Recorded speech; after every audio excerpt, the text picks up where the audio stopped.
This presentation will explore the origins of affirmative action, determine the primary applications for employers and employees, and propose some serious questions for consideration. The foundation of affirmative action was created with executive orders by President Franklin D. Roosevelt, who signed Executive Order 8802 in 1941, and President Dwight D. Eisenhower, who signed Executive Order 10479 in 1953. However, the practice for affirmative action as we know it today was created by Executive Order 10925, signed by President John F. Kennedy in 1961.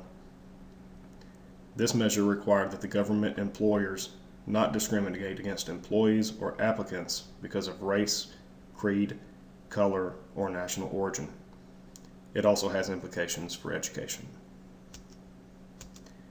President Lyndon B. Johnson later placed even more emphasis on the concept with Executive Order 11246 in 1965, which effectively adjusted the program to be more proactive in nature, and then again with Executive Order 11375 in 1967, which expanded the idea to include sex. Finally, in 2014, President Barack H. Obama signed Executive Order 13672 to include sexual orientation and gender identity. There have been several other measures and changes over the years, but this should lay a general framework for understanding what affirmative action does.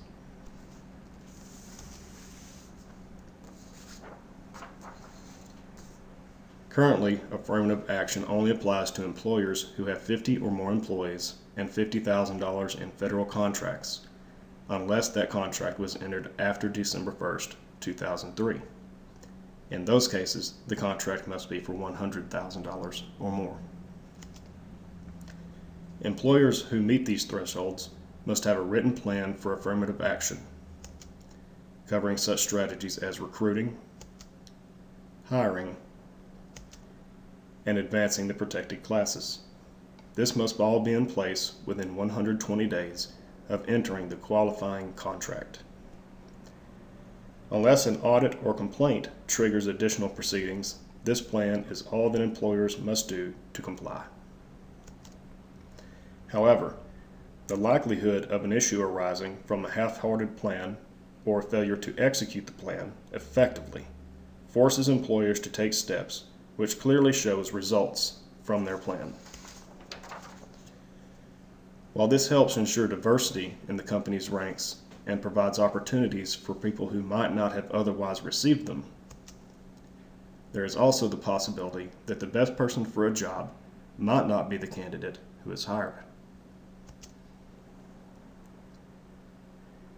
There's a very delicate balance which must be struck with affirmative action from the employer's perspective. If you have ever been an employee of a federal contractor, you probably remember filling out a form requesting your race, ethnicity, and gender. In fact, most of us have probably done this, as a great number of businesses are federal contractors. Unless you are in the upper management or human resources division of a company, you probably have not noticed very much impact from affirmative action beyond this form. However, on the larger scale of an entire Fortune 500 company or the entire economy of our country, the implications are significant for individual employees. Your classifications could mean you have a better chance at gaining employment or promotions, or it could mean you have a lesser chance. The odds of encountering such a situation continue to increase as more and more classifications of people are added to the protected list. In today's modern workforce, there is more pressure than ever on both employees and employers to comply with an ever-growing set of requirements. As affirmative action and workplaces continue to evolve, we will have some difficult questions to ask ourselves. For example, is ensuring we don't discriminate against one class of people worth the implications of discriminating against another class of people? Anytime we are forced to choose one person, we are inevitably not choosing the other? Also, how far are we willing to let affirmative action go? We already have a significant list of minorities to protect in both the business world and educational institutions.